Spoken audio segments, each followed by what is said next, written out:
See your best, your best. Your midnight will change, the pain will go. See your best. I know the best is yet to come. God knows your best is yet to.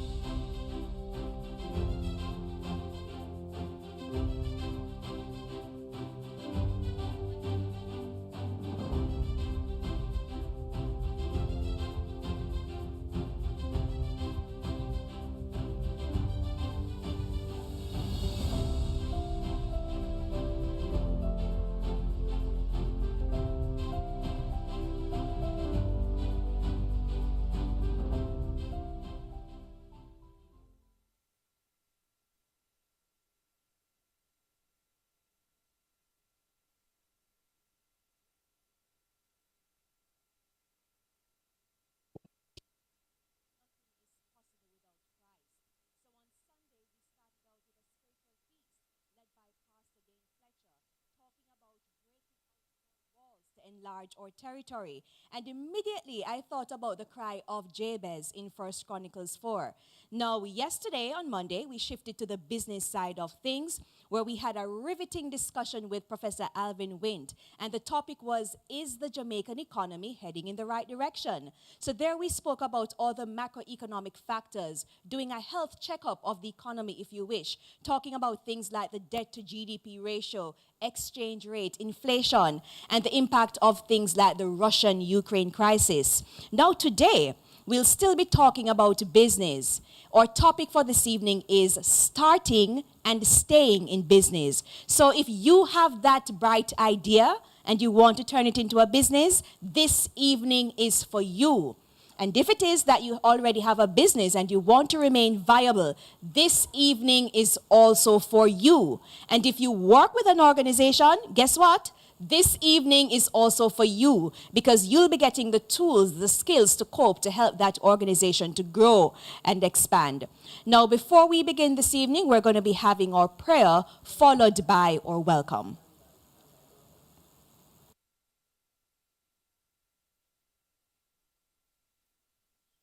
Eternal Father, thank you firstly for the gift of life. Thank you for all you've done and continue to do for us, your children. Thank you for allowing us to participate in this great plan of salvation that you have orchestrated to save humanity. As I present tonight's program to you, dear Lord, may you grant the leaders of ASI the wisdom, the tact, and the insight to better enhance the lives of the members of this your great church. We know, O Lord, we cannot do it of ourselves. So we are calling upon you to grant us the strength and the patience. May the spirit of unity dwell among us, so as we face obstacles and hindrances, we will still be overcomers together.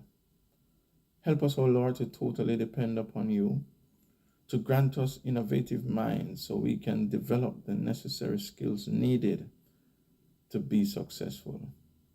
As we join hands and hearts together all across Jamaica and the world, may our endeavors be successful as we continue to call upon and to depend on you.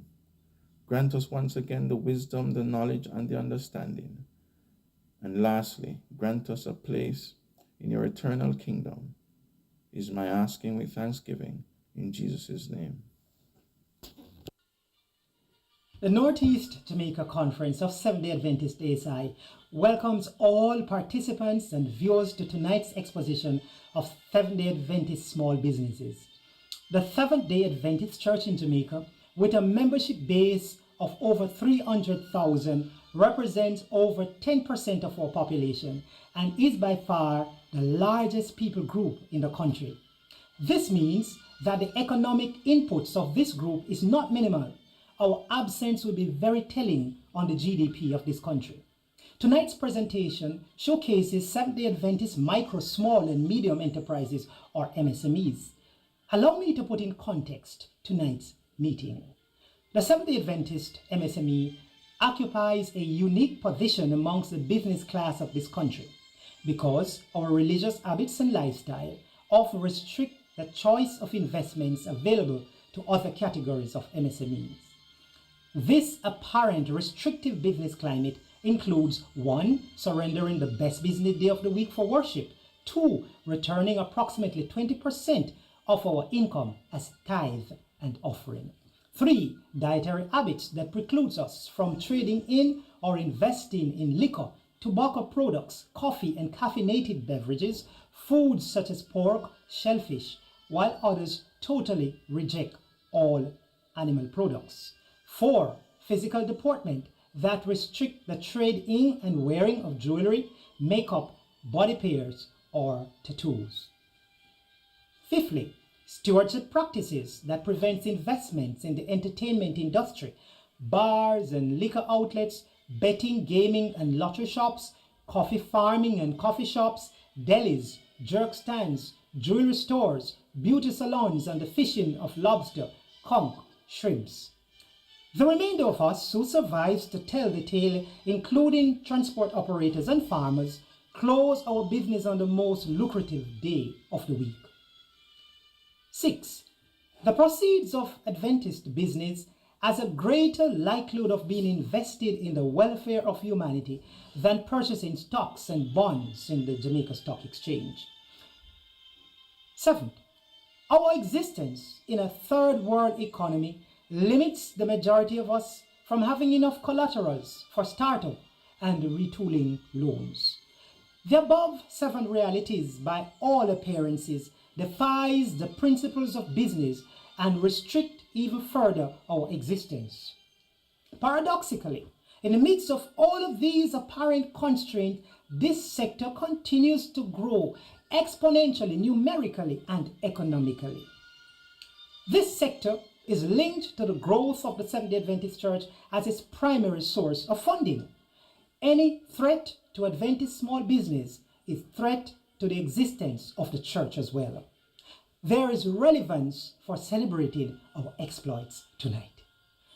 Our wealth of experience of surviving amidst so much limitations qualifies us to educate our government with ideas on transitioning our country and a trajectory of unparalleled growth.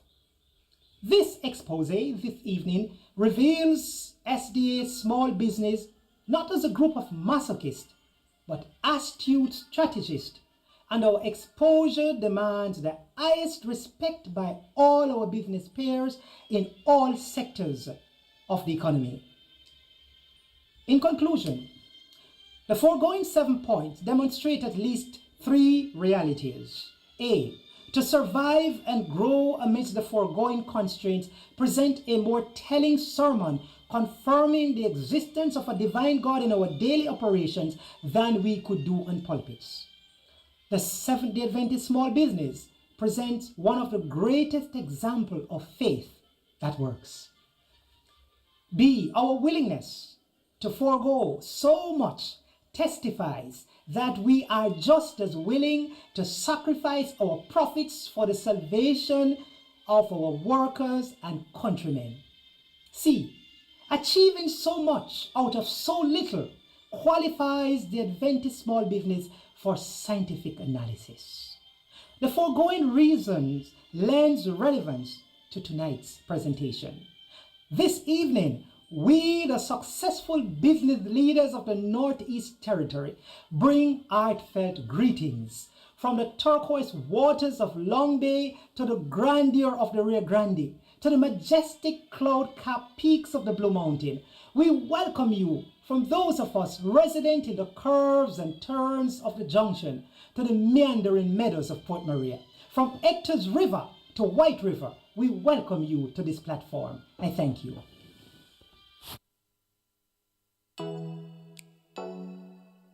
Welcome, and this is Plants R Us Jamaica. We are a small local backyard plant nursery located in Drax Hall, St. Anne, Jamaica.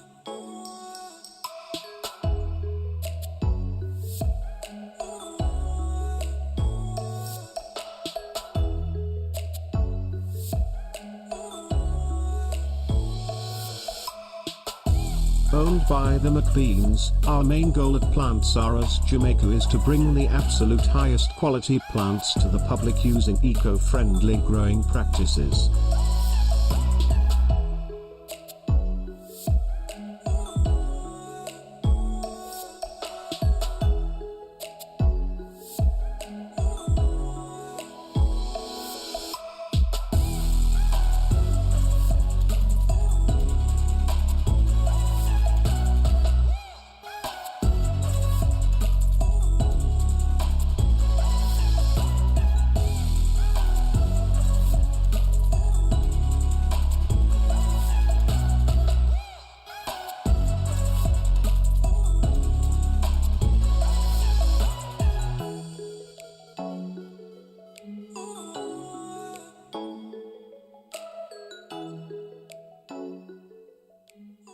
You live and work overseas, but you're building a house here in Jamaica.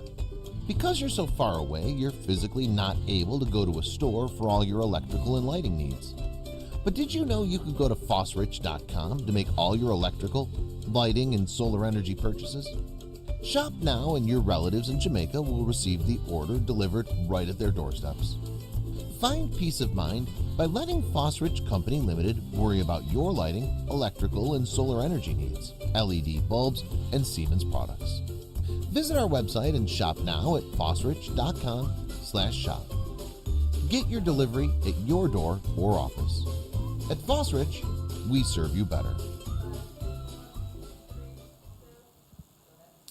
Thanks for staying with us. And if you're just joining us, you're watching day 3 of ASI Jamaica Week 2022. And our topic for tonight is starting and staying in business. Now, before we move forward, just to let you know that our prayer was done by Elder Creighton Latibodier, and he's the executive member of the ASI Northeast Jamaica chapter.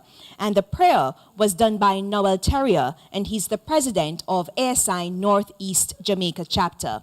As I've said before, the topic is starting and staying in business. And you know how we do things on this platform. If you have a question, please type it in the chat. I'm going to be telling you about our panelists shortly who will also be making presentations. So as you listen to the presentation, write your question in the chat. And if it is that you have other burning issues that you would want to be addressed, you can also write those in the chat. Our first presenter will be Georgia Silvera Finnegan, and she's a chartered accountant and tax consultant. Georgia? Thank you. For the last 2 years, I believe we have become more creative, more entrepreneurial than any other time in the business community. The pandemic has allowed added time for many individuals to generate business ideas, either because you have found yourself with more time on hand, maybe because you were made redundant, or maybe because you were laid off from your job, or persons found themselves with more time to think of monetizing untapped talent, skills, and resources. In fact, the Gleaner reports in January of this year, January 14th, that data from the Companies Office of Jamaica suggests that more entities were registering with the Companies Office in 2021 than prior periods. The Companies Office also reported that there was a 33% increase of incorporations for businesses and 24% for companies. When we look at the international scene, the Global Entrepreneurship Monitor, otherwise known as GEM, that studies entrepreneurship activities worldwide, reported in its 2021-2022 report that entrepreneurial activities were increased over the last 2 years. The ASI, and by extension the Jamaica Union of Seventh-day Adventists, seeks to create the enabling environment for hard, robust, and credible information for its members and the wider society. It is hoped that the information provided this afternoon will be a catalyst for the key entrepreneurial decisions that will stimulate sustainable forms of entrepreneurship and promote healthy entrepreneurial ecosystems within Jamaica Union, the ASI community, and Jamaica, thus allowing us to break out of our walls and to enlarge our territory. So this evening's presentation, I will be breaking it down in two parts: starting your business and the recommended actions prior to starting the business, and also the recommended actions for staying in business. Now, in order to start a business, we're gonna need an idea. And most businesses germinate from an idea. The idea generally stems from a need, whether it is your own need or needs that you have identified around you and that you will seek to fulfill with a business venture. Having sat and come up with the idea, what is required next is for us or for you to do what we call a feasibility study. And what is this? It's really to ensure that the business idea is feasible, feasibility study, or the business idea is viable. And viability is dependent on whether or not there is a demand for the product that you're thinking of, or a demand for the service, or are there resources available, whether financial resources, whether raw material. Are these things available? So the feasibility study will cover how viable your idea is. And before you move further into considering a business startup, one should assess his or her own strengths and weaknesses. Now, not all persons, we can create entrepreneurs with training, but entrepreneurship most times is inherent. And so you would have to do an intrinsic look at your own behavior. Do you have a positive mindset? Are you resilient? Do you handle rejection, stress? Do you wish, or are you willing to fight for this business that you want to start? We have another P, and I've broken down the assessment of your own strengths into 3 Ps. So the positive mindset, the second one is passion. Do you have that inherent passion, that drive to start your business? And 3, what's your perception about failure and risk? There are many persons who are risk averse and will not take the plunge into entrepreneurship or business. So you'll have to assess your own strengths and weaknesses to determine whether or not you want to venture into starting a business. Having done that, you would need to select the type of business that you would want to pursue. And in selecting the type of business you want to pursue, that will be hinged on the long-term plans that you have for the business, what goals you have in mind. Now, the selection of the business type, it's either a sole trader or a partnership or a limited liability company. Now we're going to look at the difference. I mean, most persons would say, I want to go into business. But there's a marked difference between what we refer to as a business as opposed to a company. And a business really is simply an individual who is trading under a business name. So you can have John Joe trading as Joe Shop, right? So that's a business. But when we come to a company is said to have a separate legal entity from its owners, right? So whereas a sole trader and the business are one and the same, an entity is a company is a separate legal entity. So what are the types of businesses which we would have said before? Sole trader business, partnership companies, public limited company, private limited company, which we'll be focusing on. Now, in order to select the business type that you will venture in, it's good to look at the pros and cons of each. So for a sole trader, it's easy to set up, easier decision making, and decision making rests with the owner. There is increased privacy, as your financial documents are not publicly available, and all profits belong to the owner. What are the cons? What are the disadvantages? It is not regarded as a separate legal entity.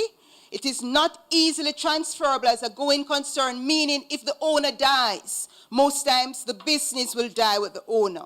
There's unlimited liability, meaning if the business has a debt, that debt belongs to the owner. And crucial, one of the disadvantages is that it's difficult to raise finance when you're a sole trader. Another disadvantage that you should consider is that tax rates may become unfavorable as the business income increases, because presently in Jamaica, we have a 25% below a $6 million income stream, and then that rate is 30% beyond. Let's look at a company. What are the pros? It's regarded as a separate legal entity, meaning that the liability of the company is limited to the company. So if you invest in the company, you cannot lose more than what you have put in the company. Corporation tax is fixed. Registering a company means that no one else can use that name. If a member dies, the company continues to exist. It's easily transferable as a going concern. And it's also easier to expand and better able to obtain credit. What are the disadvantages? One disadvantage is that additional responsibilities for compliance with the Companies Office of Jamaica. Incorporation fees are higher. Company information is public. Now, having looked at the various structures and having decided whether or not you will pursue a sole trader or partnership or a company, the next thing that needs to happen is a business plan. And for any business to succeed, you must have a business plan. You must have a plan. And I have this extract here from Walt Disney. It says, the way to get started is to quit talking and begin doing. So you would have had the idea, you would have shared it with your friends, you would have looked at the types. Let's quit talking and let's start doing some work. So the business plan. The business plan will outline the business description, market analysis and strategy, looking at what the market, your marketing and sales plan, how you plan to get the product or service to the potential customers and clients, your competitive analysis, looking at your competitors and how you're going to make your service better, products and service description, what you will be making, what services you'll be offering, operating plan, and very, very important, you would need a cash flow projection for at least 3 years, which will indicate the period the company will make a profit and what we call your return on investment. So if you invest 100 million, after X years, what percentage am I getting as a return? And this will gauge you when entering into business. Having done your cash flow projections and your business plan, it's time to register your business. And the first thing to do in registering your business is to go to the Companies Office of Jamaica website and do what we call a company business name search. You complete and submit the company name search and name reservation form, which is a Form 6, at the Companies Office. And there's a cost associated with that. You can see that on your screen. That cost is $3,500. It's very important for you to check, because you may have a company name and you may proceed to do a website. You may proceed to print flyers with a company name that you cannot use. So it's very, very important that you seek first to check whether or not the company name is available. Another thing we are encouraging is that you develop an acronym for your company name so that it's on the lips of your potential customers, and design a logo. And this logo, once customers and potential clients see that logo, your products and services will become identifiable easily. So I have on screen where you could go to register your business. In Kingston, Grenada Way, in Montego Bay, it's Eldermere Drive, Fairview. And the website is there. For the registration of your business, remember, we have business and company. For the registration of your business, you're going to need to have in mind your business name. If you want to register as an accountant, you would need a practicing certificate or any other discipline that requires a practicing certificate or license, proof of your identification and residence. Once the documents are approved by the Companies Office of Jamaica, you will be provided with a registration certificate which lasts for 3 years, and you would need to renew it thereafter.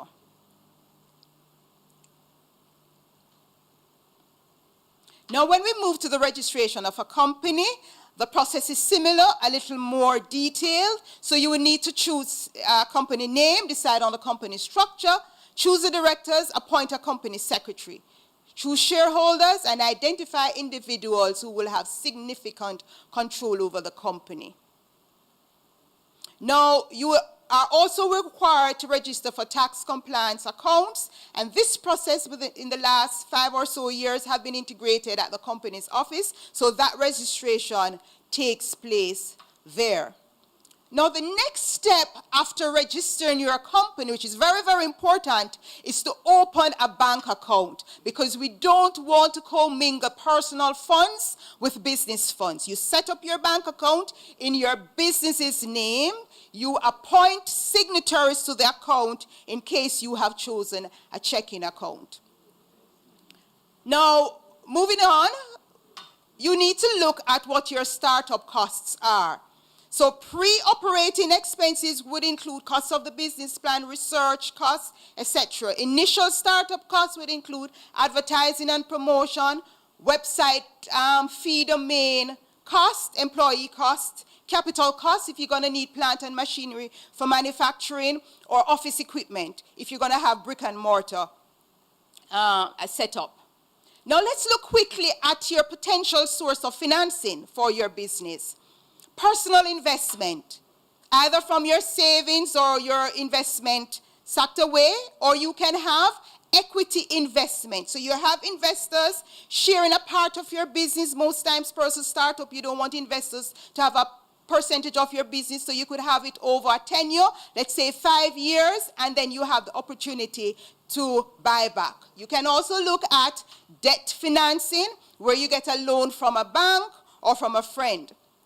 There are also opportunities for grant financing, and I'm going to share with you quickly the opportunities for grant finance. The Development Bank of Jamaica offers grant vouchers to small, medium, and micro enterprises. They also have what we call an Ignite program, which looks at companies and businesses that are innovative, and they encourage this business venture by offering grants. The grants are channeled through what we call business service intermediaries, and the intermediaries will provide coaching, mentorship, project management support, technical expertise, and they will execute a structured program to build your business. You can also get financing from the Caribbean Development Bank. The websites are here: Caribbean Export Development Agency, and we also have another entity, the First Angels entity, which gives you equity investment, and they provide mentorship. And by equity investment, they invest in your business, they take a share of your business while providing funding. Now let's look quickly at having set up your business, what you do or what you need to do to stay in business. There are two sets of factors, external factors, and there are internal factors. The external factors we have very little or no control over, which would be your taxation, your ease of doing business, the regulator framework within Jamaica. Now, again, I'm referring back to the GEM, the Global Entrepreneurship Monitor, which suggests, and the World Bank report, 2021-22 report suggests that there has been significant improvement in Jamaica with the ease of doing business, access to financing, reduction in costs of taxation, which will make operating businesses and companies in Jamaica much easier. Quickly, I'm going to go through some highlights. Get organized. If you want to stay in business, you have to be organized, complete the tasks that are essential to your business survival. Keep detailed records. Keep detailed records, books, financial records. Why?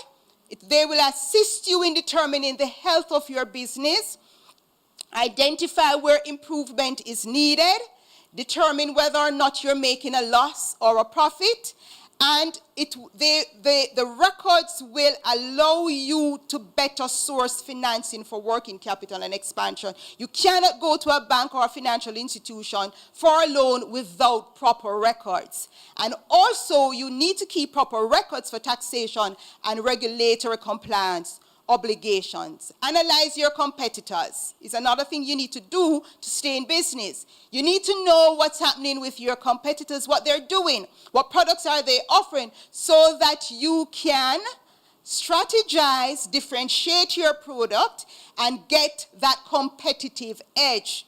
You need to also understand risk and reward. Stay calculated risk to help the business to grow.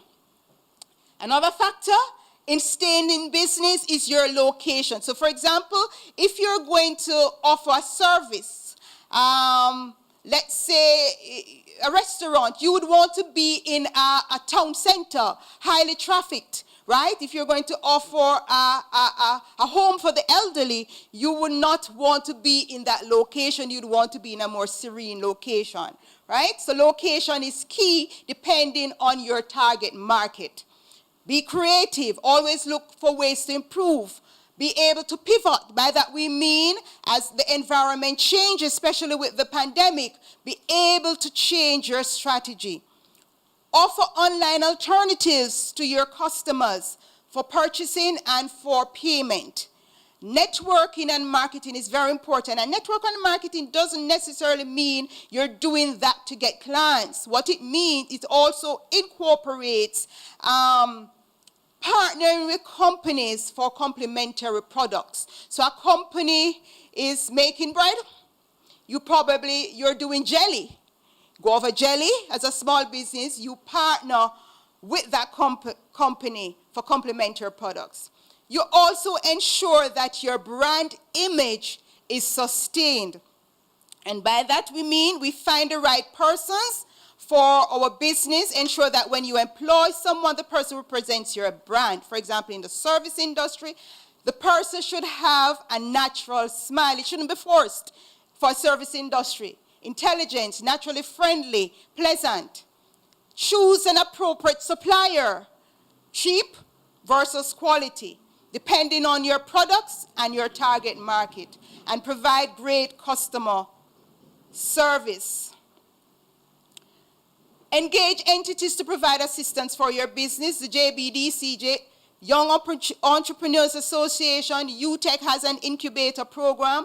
Jamaica Manufacturers and Exporters Association also provide help, and the Development Bank of Jamaica. I'm going to share with you a thought. Successful entrepreneurship can both drive economic recovery and meet the ambitions of talented and creative individuals across all economies. And in unleashing the entrepreneurial potential, offers a much better route forward as we break out of our walls to enlarge our territory. I hope that after this presentation, I would have unleashed whatever entrepreneurial potential there were. Thank you very much.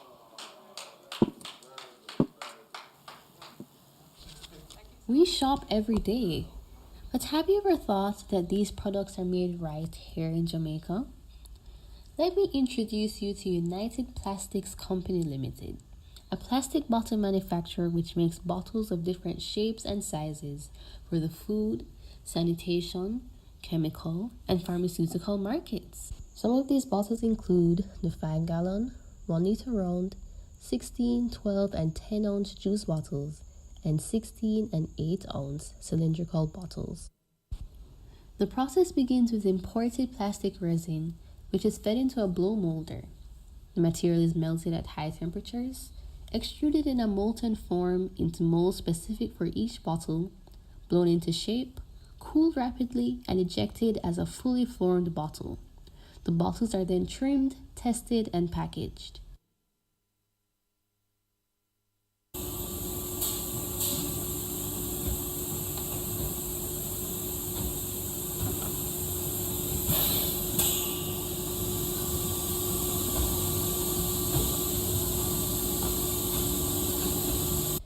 United Plastics, a member of the Jamaica Manufacturers and Exporters Association, started production in January of 1996 and today employs 50 workers. You may visit United Plastics Company Limited at 4 Olympic Way, Kingston 11, and contact them through email uplastics@cwjamaica.com or call at 876-923-6599, 876-454-7670, or 876-615-2771. This is United Plastics Company Limited, where the customer is number one. Maranatha Health Food Stores and Vegetarian Restaurant. To share Christ in the marketplace, Maranatha Health Food Stores and Vegetarian Restaurant has created Complete Healing as its flagship ministry outreach program. Patrons can, however, access health literatures and glow tracks in our 5 locations. Complete Healing Through the Laws of Health is a non-profit ministry created by Maranatha Health Food Store with an aim to assist individuals in improving the quality of their life through the use of nature's resources. The holistic teaching of health reformation and its impact in sustaining life, the preservation of health, and directing souls to Christ forms the core of this ministry. The team of passionate trained medical missionaries whose main purpose is to preach and teach health reform to everyone they meet is led by co-founders Dr. Joan Lamley and Terrence Taylor. Through this ministry, souls have been born for the kingdom, many prodigals have returned to the fold, and countless Bible studies are being done. Complete Healing Through the Laws of Health operates naturopathic clinics in 3 physical locations: New Kingston, Mandeville, and Brownstown, plus virtually. They also provide spiritual health and counseling for persons via the prayer platform Zoom meeting that meets every morning called Prayer Mountain, birthed from the November 2021 medical missionary training. This prayer ministry also conducts fasting and prayer every second Wednesday, monthly. During the pandemic, the ministry began a children's program called Young Missionaries for Christ, to engage the children and teach them the health message and the love of God. As this ministry seeks to provide complete healing for the sick, a lifestyle center is being constructed in Bamboo, St. Anne, Jamaica, and there are plans to offer hydrotherapy and massage services at the Kingston office. We are often told that life is a journey. The path we take and the choices we make will lead us somewhere either to success or failure. This is also true for health. The lifestyle choices we make will either lead us to health or sickness. Through this ministry, we have seen the lame walk, the not-so-blind see clear, and the trouble-minded freed from life's doubts and fears. In the year 2021, between Maranatha Health Food and Complete Healing's weekly health lectures, Bible class, cooking class, medical missionary training, and other presentations via Zoom, over 93,550 persons were reached, including children. Numerous praise reports of health and healing were received, and at least 4 baptisms were done. As the pandemic restrictions open, 2 physical health fairs were conducted and many more are planned. Here at Maranatha Health Food Store and Vegetarian Restaurant, we are committed to share Christ in our workplace. Thanks for staying with us as we continue our discussion on starting and staying in business. We had a riveting presentation from Georgia earlier, and you can stick around because you'll be able to pose questions to her when we reach the question and answer segment. And remember that quote that she had from Walt Disney, something I think I need to tell myself as well. Stop talking and start doing. And she also spoke about some of the best practices in maintaining a business. We're going to come back to Georgia's presentation in a bit. As I said, you'll be able to pose questions to her. So please feel free to write your questions in the chat. Now we're going to be moving on to another presentation, and this time we'll be hearing from Tanya Allgrove, and she's the Assistant General Manager, SME Business at NCB. Tanya?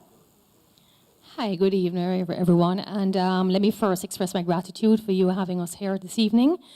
Let me first address, there is, I think that there's a sense on occasion that this concept of an SME is a bit of a buzzword. What does it really mean? Is it important?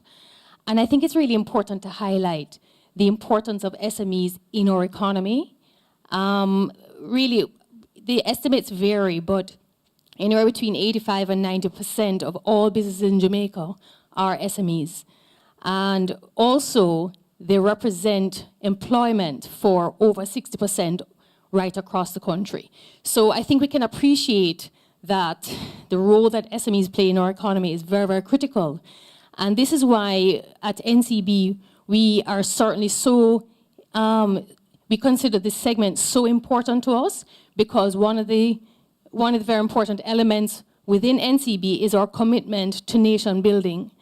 And NCB's long-standing commitment to nation building is consistent with our goals for Jamaican SMEs, as we seek to provide the necessary support to bridging the gap, to become sustainable and profitable businesses, create employment, build wealth, and grow the economy. And this really feeds into our overall approach for our segment and how we address the needs right across the board. So at NCB, we have developed a specialized support structure dedicated to meeting the needs of the segment. We have provided specialized programs. We've developed specialized products, services, and programs geared towards SMEs to address the special needs in growing their businesses and accessing banking needs in an efficient manner. We've designed specialized funding options with partial guarantee programs, capacity building programs, as we seek to support SMEs in developing their businesses, growing their businesses, and developing sustainable and profitable businesses. We have, and I think I want to highlight this because it's something that we're often asked about, we have developed simplified lending frameworks for smaller SMEs to improve the ability of those borrowers to qualify for financing. But I think I want to extend a little bit outside of financing, because when people think of the relationship of SMEs with their bank, the first thing that often is highlighted is financing. And financing is very, very important. But I think what I'd like to share is a slightly different way of thinking about it. Banks are there as your partners for you as you seek to operate and grow your businesses. Think of us as sort of your core systems in the background. So we support you as you try to operate your daily businesses, whether you're making payroll, you are collecting payments from your customers, you're making payments to your suppliers, you are purchasing goods and services, you are buying equipment. The bank is in the background of all of those activities. And so one of the things that we have really sought to do at NCB is to try to ensure that we have all the products, services, and solutions to allow you to run your businesses seamlessly. So what we are hoping that we are providing for you is sort of a core underpinning to your business as you run your daily operations. So it can go anywhere from simple deposit and transaction solutions. So we have your basic checking and savings accounts, to meet all your needs, but we also try to make sure that we have payment solutions to allow you to receive and make payments seamlessly. We've tried to ensure that you have easy access to your accounts, that you can do those operations from your desk so that you don't have to be moving up and down. What you don't want to be doing is spending your time doing your banking. You want to be spending your time running your business. So I just want to highlight quickly here this concept of going digital. And it's gotten a bit of a bad name, but I think it's important to highlight why this is something that we consider important for you and as you seek to grow your business. Digital solutions allow you as a business to grow and expand and access more customers in a much more seamless manner, but very importantly, it is less capital intensive. So just as an example, you don't want to have to build a location in Kingston and then another one in Montego Bay and another one in Port Antonio. If you can actually set up your business in a way that allows you to access business right across the country without having to set up brick and mortar, expand, have to buy more trucks and vehicles, then what this allows you to do is by using digital solutions, you can actually grow and expand. Now, we have a wide range, and I have a handful of examples here, and I'm not necessarily going to go through them in detail, but I think what I'm trying to highlight here is that we have the ability to work with you, understand your business, and develop appropriate solutions to allow you to grow your business in a digital way, in a seamless manner. So I'm going to get to the financing because everybody wants to know about the financing.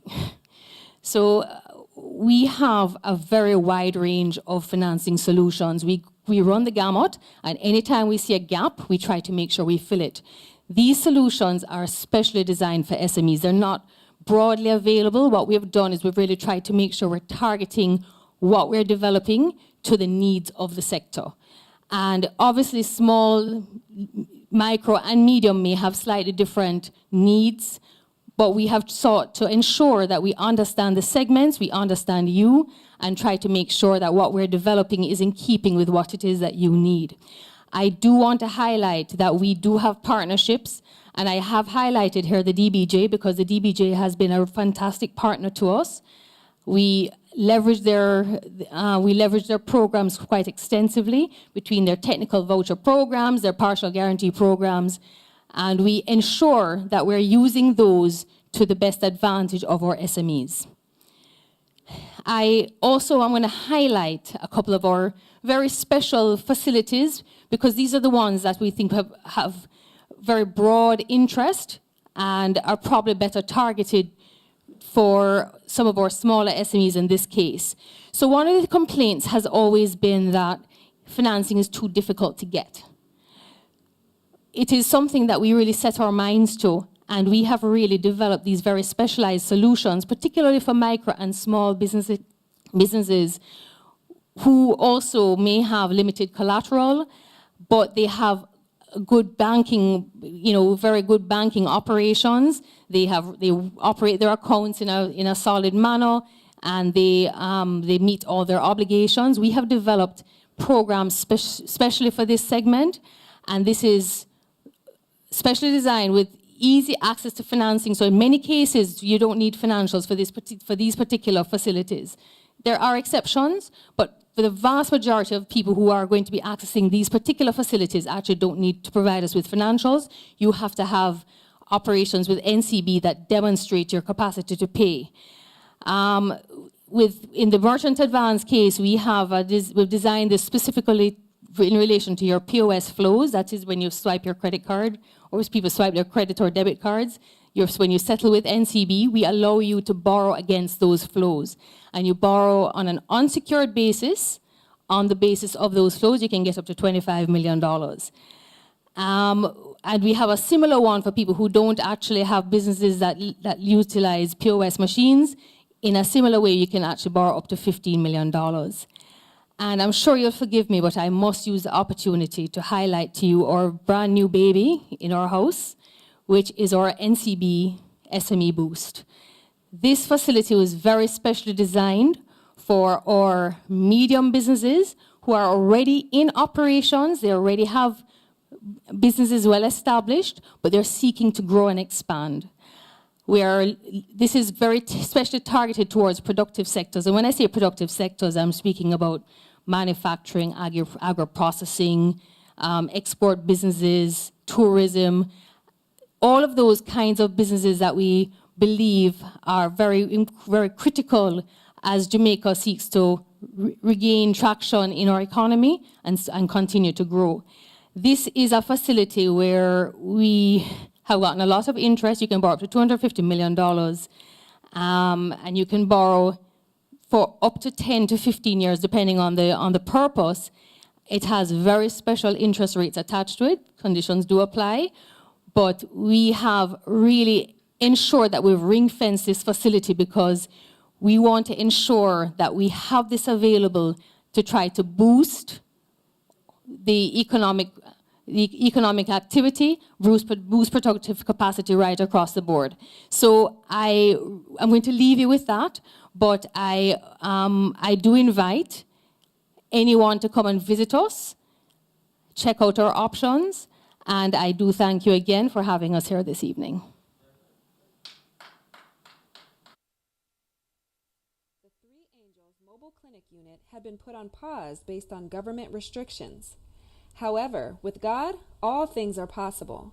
On October 24th, 2021, the mobile unit partnered with the Ministry of Health and journeyed to Cross Keys in South Manchester. This was in an attempt to vaccinate as many individuals as possible. Approximately 30 individuals were vaccinated on that day. With the lifting of the COVID-19 restrictions in early March 2022, God be praised, we were able to move forward and resume our outreaches. Since April 2022 to date, the mobile clinic has offered services to approximately 257 persons, including adults and children.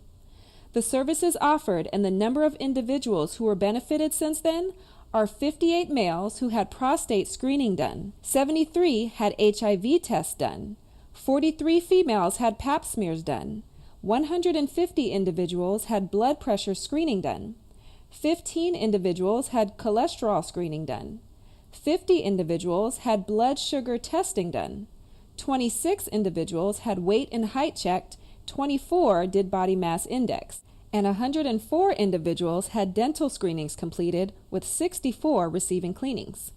The team visited the following communities in April 2022: Mason River in Clarendon, Trial in Junction St. Elizabeth, and Dobson in Colleyville. This was done through the partnership with the Southern Regional Health Authority for their Farmers Group intervention. We gave our best to the farmers who diligently toil the soil daily in an effort to provide our ground provisions. Additionally, we partnered with the Ministry of Health and Wellness Southern Regional Health Authority for a health fair, giving back to the community of Rocky Point in Clarendon. We also teamed up with the Meadowvale Seventh-day Adventist Church in Kingston and the Asia Seventh-day Adventist Church in South Manchester to help our fellow brothers and sisters. Last but certainly not least, while we look forward to serving others in the future for the events we have lined up, we cannot forget the mobile unit is currently being utilized 3 days a week to accommodate the dental clinic housed at the Manchester Comprehensive Clinic, which is currently undergoing renovation. We are happy to offer our services to various communities through our ministry to help touch lives throughout our island, Jamaica. Continue to pray for the team and also that more individuals will volunteer their time and talents in the service of our Master. Welcome.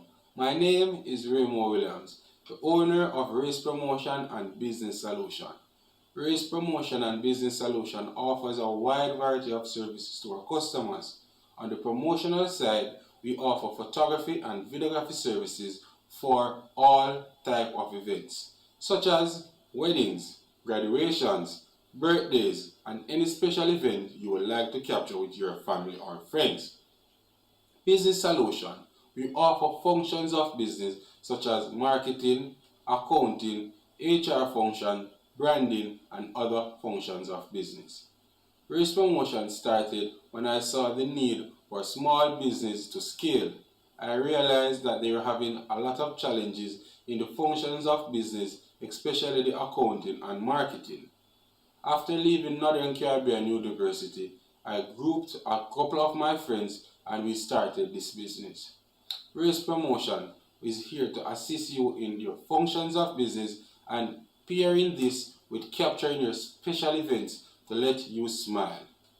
You can follow us on Instagram and Facebook. Our numbers are 573-3951. That's 573-3951. Race Promotion. We save the day literally. All right, so we're...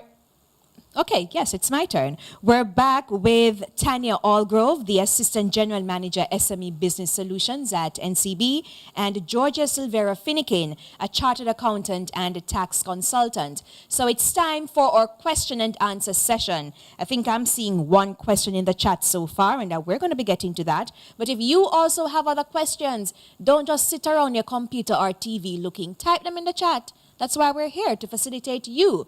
So I'm looking forward to seeing the other questions popping up in the chat as we start the discussion.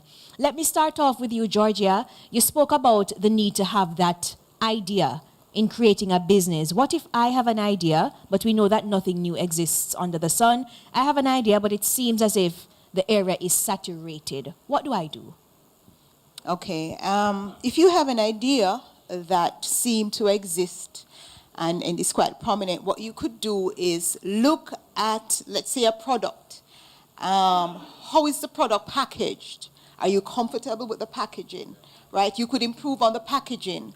How is the product made available?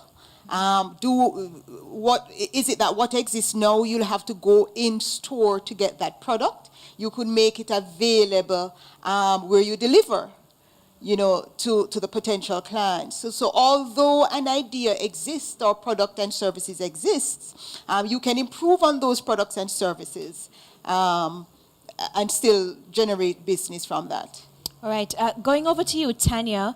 Capacity building is an important part of helping businesses to actually do what they need to do. For example, the business plan. A lot of business people struggle with the business plan. So I have an idea, I have something written on paper to some extent, and I come to NCB. How can you assist, if at all? So we don't prepare business plans internally, but we do have a number of partnerships right across the board. JBDC would be one of them, for example, but they're not the only one. What we do, however, is that we also leverage the technical voucher programs from the DBJ to provide some assistance in paying for it, because that's the other element is people feel constrained by the ability to actually pay for some of these services, and they don't really know where to turn. So we would usually leverage partnerships in that form, generally speaking, for business plans. Okay, you're done? Okay, because I wasn't interrupting you, no problem.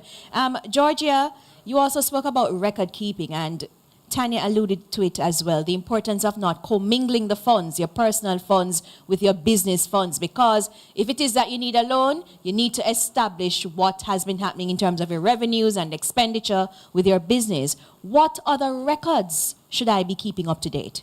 Record keeping is critical for business success and for you to determine where you are in your business, how profitable you are. Outside of records, you will not be able to determine that. So records include, you can have automated systems, information systems that automatically generate your reports from your data entry. Or if you're a small business, you could have manual records of your sales. Let's take the simplest example. If you are a hairdresser, how many clients did you get today? You make a note of your clientele, what they paid. So you'll have a record of your total income. You're going to buy products. Have a record of the cost associated with the products. There you are incurring transportation expenses. Document what your transportation expenses are. Because when you now go to seek financing from the bank, they're going to ask you for a cash flow projections, income and expenditure accounts. And you're only able to draft that income and expenditure account, or your accountant is only able to draft that account if there are records and data available to provide that information to financial institutions.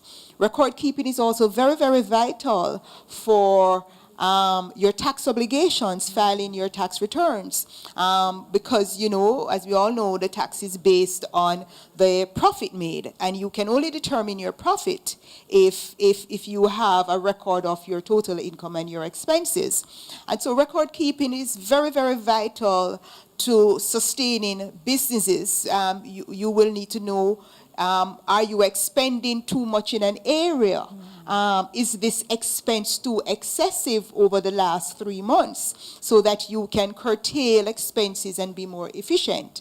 And record keeping allows you to do that. Yeah, so for example, using back the same analogy that you made about the hairdresser, if you realize that you have a shampoo that you normally costs $200, but you can get the same shampoo to wash the client's hair with the same, should I say, level of quality, and you can reduce your expenditure by perhaps $50 if you get a shampoo for $150. So practical things like that will help you if it is that you keep proper records. Anything you want to add to that, Tanya?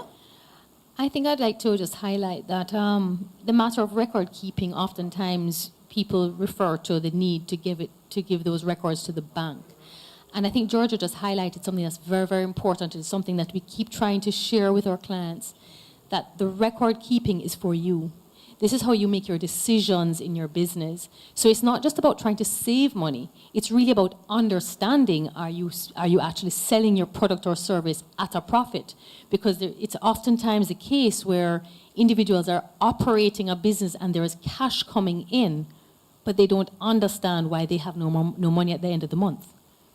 And it's oftentimes because they don't understand the inputs in their business. They don't understand what the decisions that they're making in their business are, how they're affecting their operations.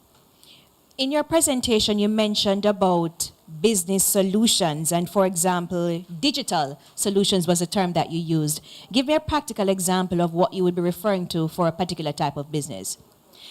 And it's going to vary quite a bit, because it's going to vary based on the business need. But, you know, we do have a couple examples. Certainly during the last couple of years, the ability to really encourage customers to make that shift has really skyrocketed.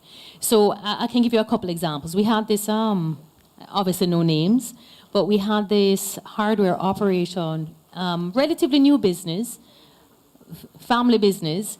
They provided a wide range of products and services, and they actually provided their services island-wide. You know, so they went on to a lot of the standard products and services. We actually onboarded them into the standard POS, and, you know, which is, you know, again, the swipe machine. Right. To be able to collect payments for their goods and services. But what they're finding is that it was limited. So what they were able to do is that we have this solution called a payment button. And I'm not going to try to explain to you what that is. But what it allows them to do is it allows a lot of customers who would normally have access to a swipe machine to actually make a payment to you as the business owner. So I don't have to come to you with a POS machine for you to be able to swipe a card that you may not have. This payment button allows you to actually make that payment without a card to me, without me having to bring this machine to you. What that allows you to do is it allows you to expand where you can sell.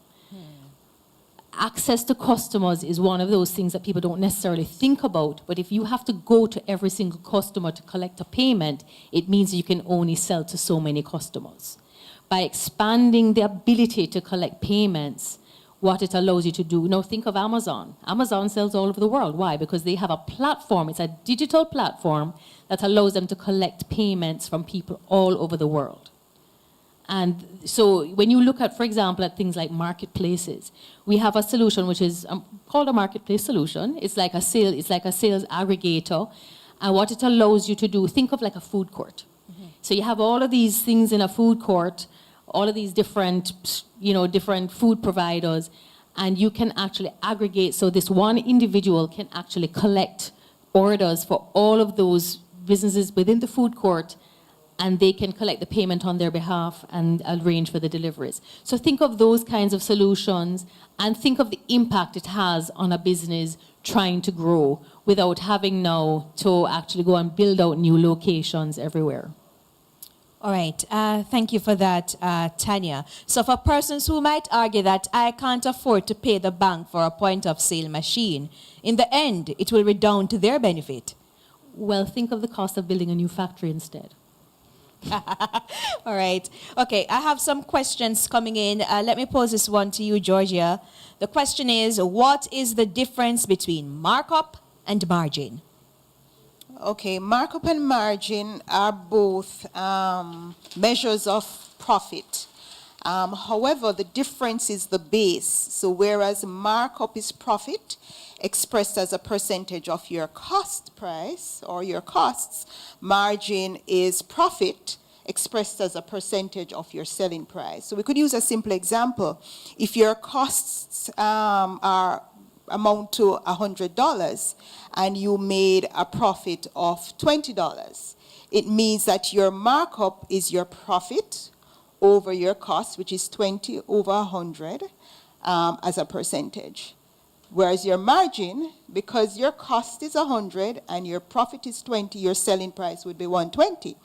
So your margin now would be your profit, which is 20, expressed as a percentage of your selling price, which is 20 over 120. And it's not so difficult for those people who think they're not mathematically inclined. At the end of this, you can just go back and listen to Georgia and just write it down, and you'll realize that it's actually a simple calculation. Tanya, you spoke about SME Boost, I think it was, in your presentation. Could you tell us, this is a question coming in, the interest rate for the SME Boost that NCB has? So this is a particular facility that we have ring-fenced the funding for, recognizing the current environment that we're in. Obviously, what we have done is that we have earmarked this funding for a very special set of clients. When I say special set of clients, special purpose, it was really for businesses in the productive sectors. And there are some other conditions that apply, and I put all that caveat in to say we've actually determined that we're retaining the rate of 6.95% for that particular pool of funds. 6.95%. 6.95%. Okay. And you also mentioned about your unsecured loans. Do you have secured loans as well? We have a very broad range we have an entire product suite. We highlighted those in particular because they are our most popular facilities. They are very easy to access. Those are fully unsecured, and they are really at unsecured rates, but even within the market, the rates are actually quite attractive. We obviously are in an environment now with rising rates, and we recognize that we have had to make some adjustments, but even then it's still pretty competitive. I'm not going to give you a rate here because they actually vary a little bit, but the point about those facilities in particular is how easy they are to access. You can actually get that within a week. I'm tempted to say something here, but okay, a week. We really hope that can happen with the customers. And it does. Okay, then, no problem. You hear that? She's telling you that it does happen in a week. So I guess you can try out some of the solutions and products that NCB has. Since we're on the topic of interest rates, we've seen where the Bank of Jamaica has increased interest rates by 450 basis points over the last couple of months. It's now at 5%. SMEs are worried. If it is that I'm faced with rising interest rates from your bank or other financial institutions, what do I do? Because customers don't have as much spending power, considering what's happening in the economy now. It is a scenario that we have had to be monitoring very carefully. You'll recognize that, and this is not unique to NCB, you would recognize that all the institutions right across the board have really tried to manage the level of increase that we are putting on our customers, because we do recognize that it is a shock to have such a rapid rise in rates, attached to something that you already have an obligation for. But we are going to have to raise rates.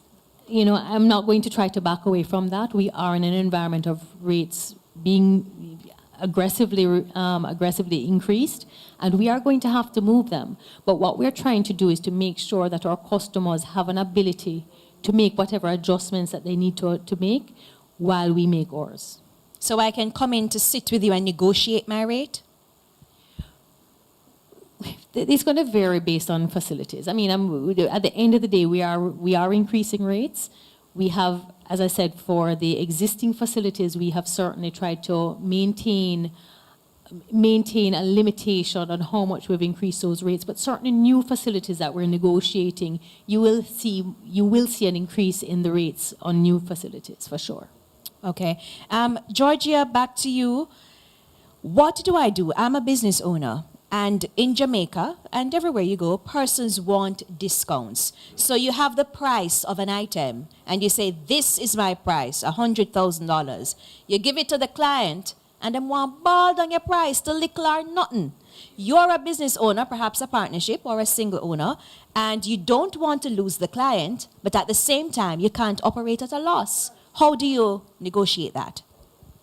Okay, so prior to setting your prices, you would have determined, back to the question of markup and margin, you would have determined what markup I want on my goods. So you would probably design a spread to say markup between 10 and 15% or 15 and 20%, which will allow you to negotiate discounts with your clients. It's always good not to have a static markup, to say a fixed markup, right? And you based your projections and your bottom line on that spread, which will give you the latitude for discounts. But what do I do then in the case that you may give a client one cost and another client gets another cost and you appear disingenuous? Well, as businesses mature, the flexibility of discounts get less. So, for example, if you have a structured business, so to speak, a mature business, you would have a set discount, and there's no flexibility in that at times, right? You also have differentiation between your customers. So if you have a customer that buys in large quantities, it is expected that the larger quantity purchaser, customer, will get a higher discount, right? And so, and they will benefit from the economies of scale with purchasing in large quantities. All right. Thank you very much, Georgia. And I'm going back to you, Tanya, a bit. Earlier, we spoke about unsecured and secured loans. This is a question coming in. Is NCB now using inventory and receivables as collateral? No. No. So what are you using as collateral as we speak? So currently, we would have a range of collateral that would be accessible, but certainly we have been leveraging quite heavily, particularly for this segment, we've been leveraging the DBJ Partial Guarantee Program quite extensively. And that is something which which a lot of SMEs have found very, very useful, particularly where you have very limited collateral available. Obviously, we do take the traditional collateral collateral types, but you do have to recognize that we are also operating in a regulatory environment, and there are rules around how collateral is taken and what it represents. So if I lend to you against inventory and receivables, I'm lending to you on an unsecured basis. Okay. Thank you very much, Tanya. So we're going to be taking a break, but don't go too far. Stay where you are. Drink your water while you listen to this commercial, and let's see the message that we have in store.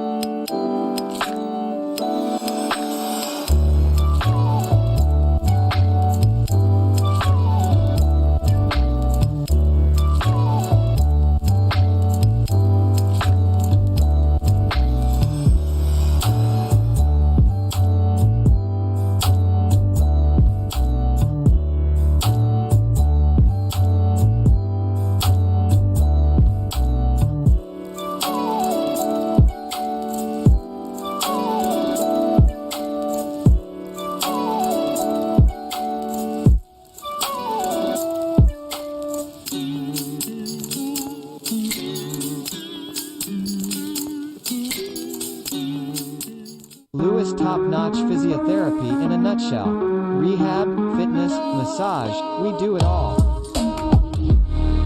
For appointments, call us.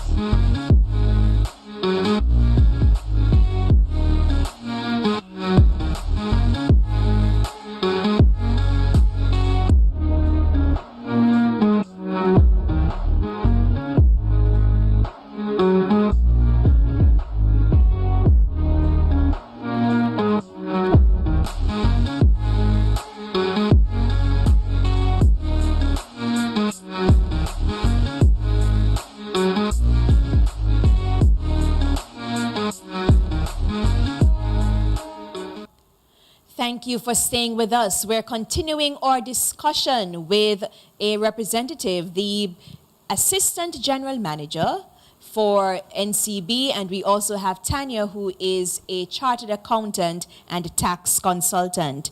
Now, let me start back with you, Georgia. And I think I mixed up the titles a while ago, didn't I? Georgia is a tax consultant and chartered accountant, and Tanya represents NCB. All right, so Georgia, let's talk about some of the softwares that persons can use if they have a business. Okay, the simplest would be a simple Excel spreadsheet, but in terms of software, you could use, or accounting packages, you could use QuickBooks. QuickBooks comes with the tutorial manual, easy to use. You get your reports, you get your financial statements, your management accounts, your cash flows. So QuickBooks is quite popular. There's also Peachtree, a little older than QuickBooks, but those are good for startup businesses. All right. Thank you very much. I saw a question coming in the chat, and it seems to have eluded me. No, it has not. I'm trying to find it. I think it was coming from Gavin Lowe, and it's not popping up here. Gavin, could you just type back a question? I saw it moments ago, but it apparently has disappeared on my feed. So if you type, oh, no, it hasn't. I'm seeing it. Okay, so the question is from Gavin Lowe: is equipment leasing a better and cost-effective option for startup business? Who would want to take that one? Is equipment leasing a better and cost-effective option for a startup business? I could take that. Okay. Equipment leasing over outright acquisition has certain tax benefits, whereas you get both the interest portion of the lease payment and the principal portion of the lease payment as tax deductible in arriving at profit. So your profit on which tax is calculated is less for leasing. Also, leasing allows you to manage your cash flow, so rather than an upfront expenditure for acquisition, you lease the asset over time, and if you do a finance lease, the asset becomes yours and is recognized in your books at the end of its useful life. So there are tax benefits and cash flow benefits in equipment leasing. And most entities, companies now are going with leasing rather than outright acquisition.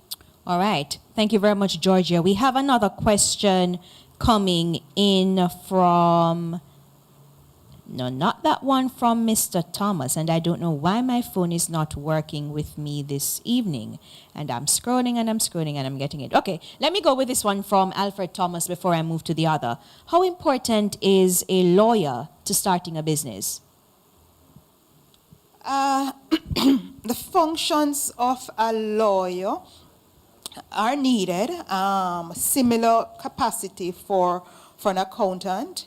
If you're going to start a company, remember we differentiated between businesses and companies. If you're going to form a company, it is advisable that you engage the services of a lawyer to look at the any shareholder agreements that you may want to draft, do the application to the company's office. And so there are benefits in procuring the services of a lawyer when you're going to register for a company. A lawyer is not needed. If you're going to register a business, a sole trader business or a partnership, because it's quite simple. You just sign up the forms. And the forms are self-explanatory. The company registration forms too are gives you the detailed explanation. But as I said before, if you're going to have like shareholders agreements and other additions to the structure of the company, you'd want to engage the legal services of an attorney. Yeah, and if you visit the Company Office of Jamaica website, you'll recognize that they've now changed the system a couple of years ago to a single form where you can just sign that up. Now, I have another question here from Mary Smith twice. You alluded to it earlier, Tanya, but the question is, could you talk about some of the business incubation services across Kingston and St. Andrew to help startups? So one of the businesses that one of the services I would point to would be First Angels, which Georgia had spoken to. First Angels is well, they're not a business incubation, but they are an angel investor network. They will tend to look at businesses that are at the very infancy stages and provide equity type financing for those businesses. They also provide, within that, they provide mentorship and support and coaching to try to ensure that they're going to, that the business that they're investing in, obviously what they're trying to do is invest in the future of that business and the sustainability of that business. That is a very structured approach, which is one of the elements that you really look for in trying to start your business, because one of the issues is that when people are starting businesses, oftentimes they're not aware of some of the finer points, some of the issues that they're going to face as they go along, because sometimes you're learning as you're doing, and sometimes those lessons are very, very painful and expensive. There are other incubation programs across the board. One of the things that I will share is that the JBDC actually provides a lot of support for small businesses, but also for startups. So they have a range of services that they provide to these kinds of businesses, which would include being able to share with them some of the activities that they need to be doing to try to ensure that the business is that they're setting it up to be on a solid footing. There is one that is up at I'm trying to remember the name of it, up at the University of Technology. That one has been around for some time, but again, that is another business incubation program supporting businesses as they're trying to actually set up that new business. And just to add to that, the business incubator at the University of Technology actually provides office space, and support services to small businesses who may be need a location, and without a location, administrative secretarial services that will create that environment for growth. All right. And let me put this to you. We're having a logistical nightmare now in various parts of the world based on what's happening with the Russian-Ukraine crisis and what's happening at sea. What can entrepreneurs do in this period? Because, in terms of products, so say, for example, I am a production company and I depend on the raw material that's coming in to get my business going. How can I pivot? What can I do within this period? One of the things that the businesses are going to have to do is that they're going to have to explore alternatives. The reality is that the supply chain issues are real and they are expected to be ongoing for some time. There's a logjam right across, and it's not just the coming out of the pandemic, we did have supply chain issues, which was then further exacerbated by the fact that China went back into lockdown. So having restarted, they went back into lockdown, which is again, which ensured that we were not able to work our way out. And then Russia invaded Ukraine. So we are working in a scenario, in an environment where there's so many issues at play, that what you're going to find is that all business owners are going to have to be a lot more flexible about how they source their goods. They're going to have to be a lot more creative around how they source their goods. We cannot share here a solution, because there is not one solution. They are going to have to be flexible. Okay, and we have come to the end of our discussion, but before we go, I'd like to give each of you an opportunity to make some closing remarks. Who wants to go first? Okay, I'll pick somebody. Georgia, you can do your closing remarks quickly, and then Tanya, you can follow. I think the economic environment is quite adept now to businesses. The framework is in place in terms of regulatory framework, in terms of the ease of doing business. There are opportunities, as you mentioned, the logistic nightmare is for local producers to now step up to the plate.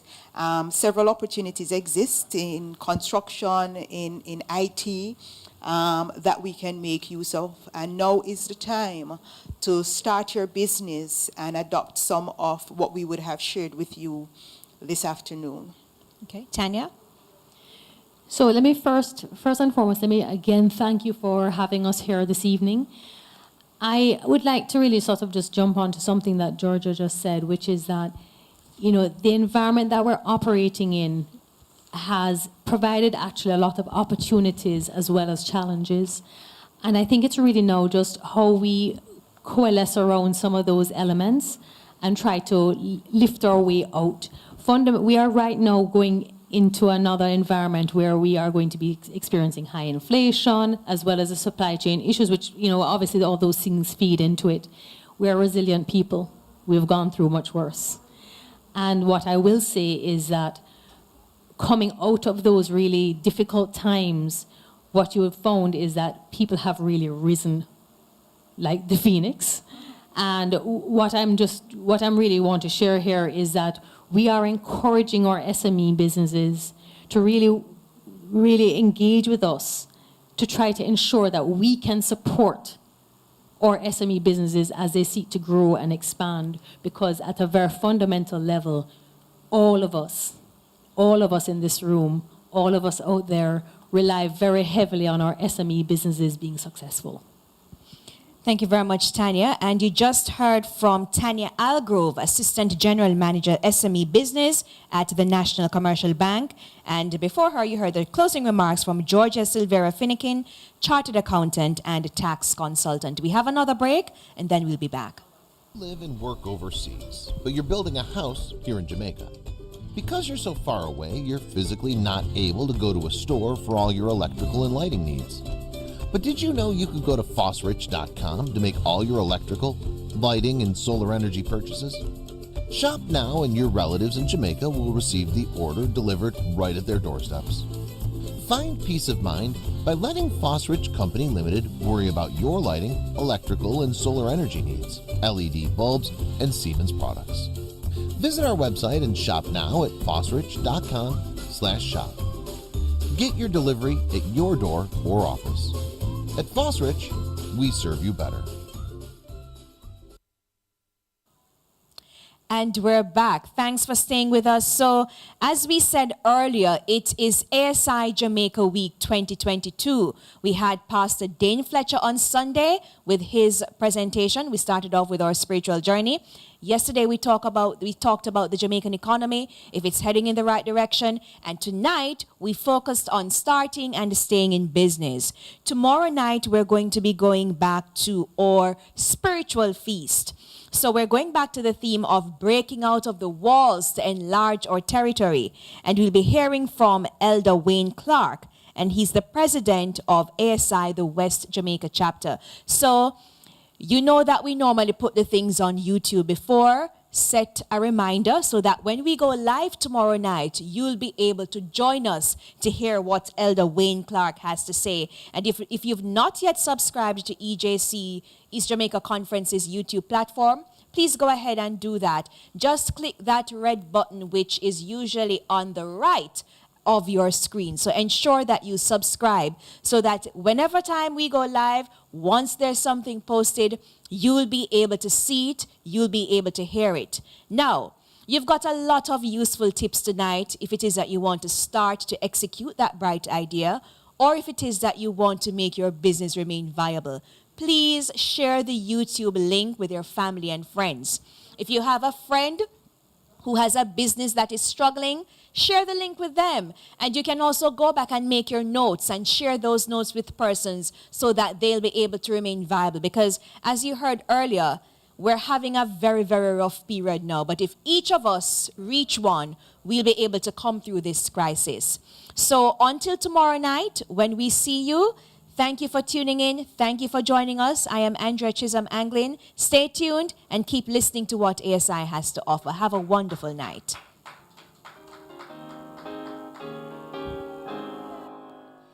There's a place for every worker in the vineyard of the Lord, where with all our powers united, we can toil with one accord.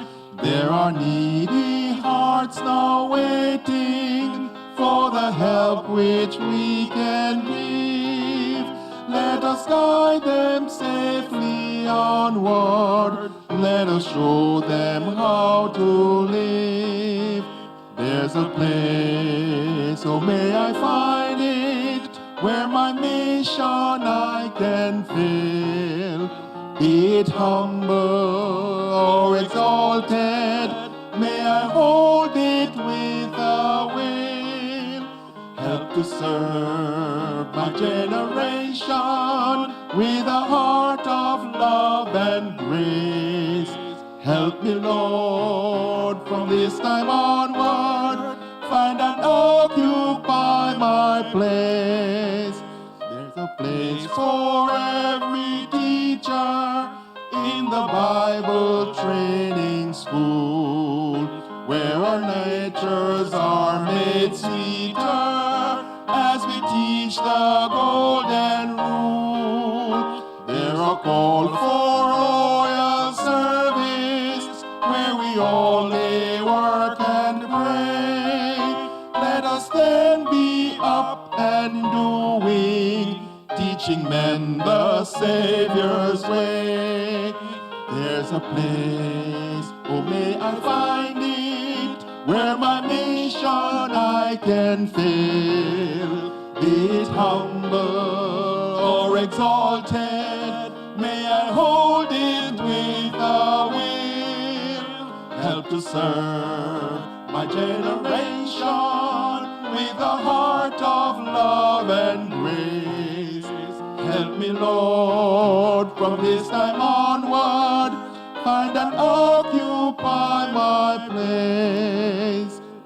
There's a place for every Christian in the church which we should serve, where we may uphold her standards and from duty never swerve. There are burdens to be lifted, there are hearts in pain and grief. Let us help the heavy laden, bringing comfort and relief. Oh, there's a place, so may I find it, where my mission I can fill. Be it humble or exalted, may I hold it with a will. Help to serve my generation with a heart of love and grace. Help me, Lord, from this time on.